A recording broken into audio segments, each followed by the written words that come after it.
Pretend like we're talking right now. So just say your age, okay?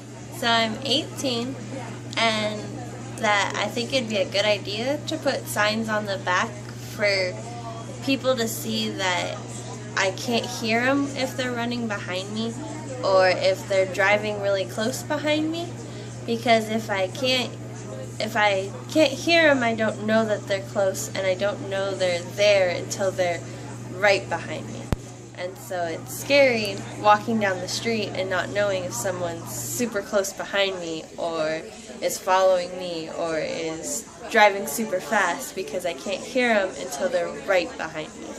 And have you ever had some sort of incident like that due to not being able to hear When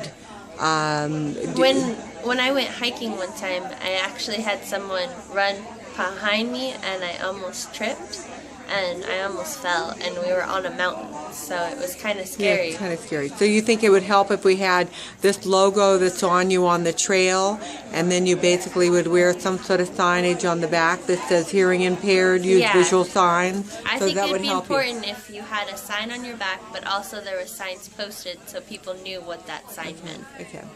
And then have you had any experiences anything out there with customer service where you think would help?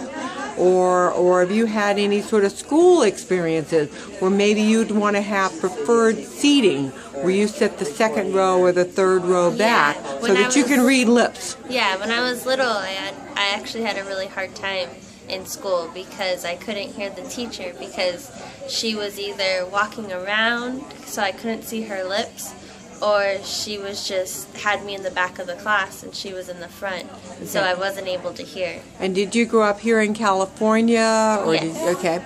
And did they test your hearing in the first grade and the third grade and the fifth grade? I ended up going to Children's Hospital, and they were amazing, and they helped me through it all, but because I was born with microtia, I've had so many surgeries that my ear is flat against my head, so I can't wear a hearing aid.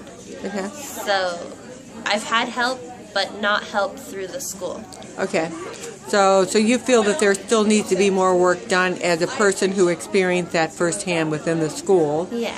And then I met you tonight at the Cochlear Americas event, and you're talking about getting a Baja.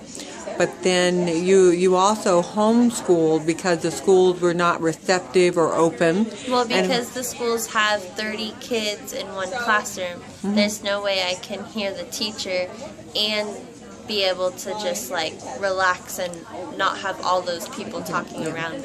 And so sometimes when you go out socially, would it be nice to have a separate area that's a little bit quieter so that if you were visiting with me or your mom or something, that you could hear what's going on? Yeah, restaurants sometimes are hard because I can't have a full conversation with my friend because I can't hear them because there's so much noise around me. Okay. So do you have a group? I know there's the deaf culture in San Diego. It's down on 4th Avenue, and they have a whole group of people that they all sign. Do you do American Sign Language by chance? No, I don't. Okay.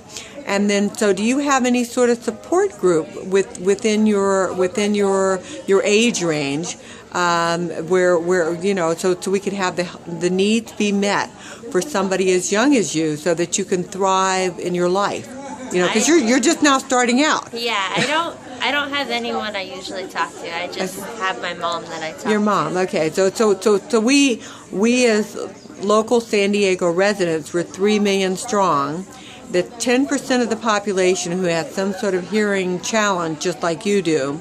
So maybe we can form a community of people to help young ladies like you and young men and even children, that have a hearing challenge, And so as you're getting ready you're going to maybe do this Baja, and you're at Children's Hospital, and then what was the name of your doctor again? Dr. Carvalho. Yeah, and she's really good. Yes. She. Okay, so she's really good. And then maybe we can even start some sort of group on Facebook or something to help support this and blog it and all that kind of stuff to get that word out. Do you have anything else you want to share with me, or other needs that you as a young lady who has experienced recent hearing loss, more severe than mine, what other things do you see out there that you potentially see that we need to improve on? Just more awareness that there are people that are deaf. Even though we don't look like we're disabled, we are, but people don't really know about it because we look normal. Yeah. So, there's a difference between deaf and hard of hearing. Because you can hear me, because we're communicating. Hard of hearing. So in the city, like for city, when you go to pay your city water bill, which you're really too young, then you would need to have some sort of awareness around that. And then, are there any other, like if you've gone to, I don't know, Walmart or Target or any of the local stores, are there any sort of needs that you need met on that? Not really. Not yet? Not yet. Okay. Well, you'll think about that and let me know. Yeah. Well, thank you very much for helping me. Thanks. I don't know how to turn this.